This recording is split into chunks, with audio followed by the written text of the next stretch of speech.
Morning and welcome to your final day of work on Octopody.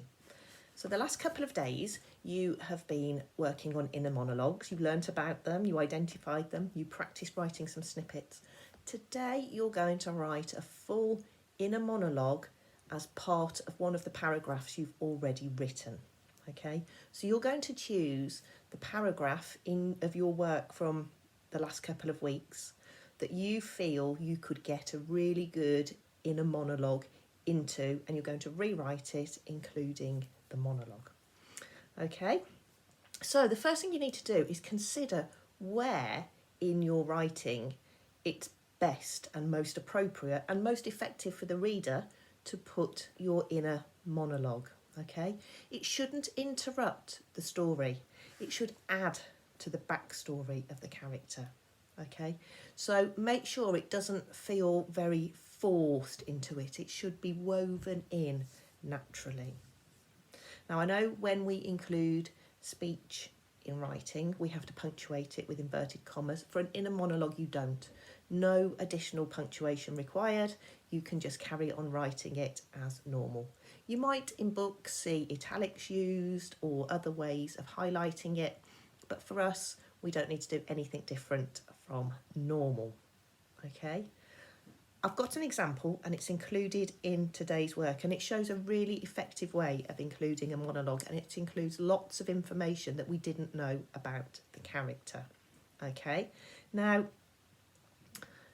I don't mind if you want to make some things up about your character for part of their inner monologue, okay, so long as it's in keeping with the whole story.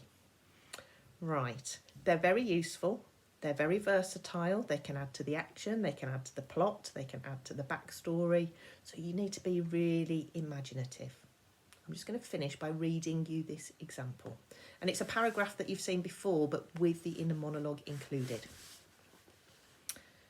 Shining brightly in the perfect, nearly cloudless sky, the sun's warmth bathed my pale skin in a gentle amber light. As I walked, an early morning sea breeze danced on my lips, encouraging me to lick at the salty residue it left behind. It was a taste I adored. The beginning of another fine day was upon me. Under the gaze of a greedy-looking gull, I reached the corner and pushed the door of the fishmonger's shop, smiling and reaching forward to shake the hand of the man behind the counter. And this is where we go into the monologue. Oh no, it's him.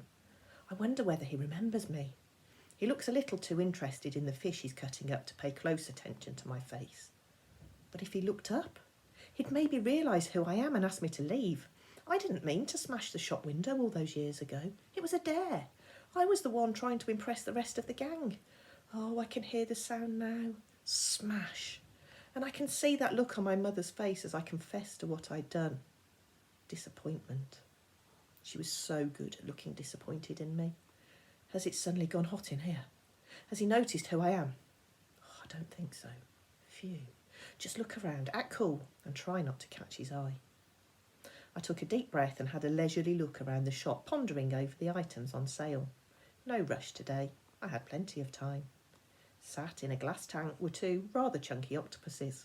One was pink and the other was bright orange. After pointing at the pinkish one, the fishmonger weighed and bagged it while I rummaged in my pockets for the correct change. Whistling loudly, I put the bag in my call box and sauntered out the door in the direction of my van. So you can see in that example, we've learnt quite a lot about the driver that we wouldn't ordinarily have known, and it wouldn't have come up naturally in the narrative because that's not what the story's about. But by using this inner monologue, you can incorporate some really fascinating details about your characters and insight into their personality into your writing. Okay, so unleash your inner voice, choose the best paragraph, let's have some fun. When you're done, upload your work to me. Okay, see you soon. Bye.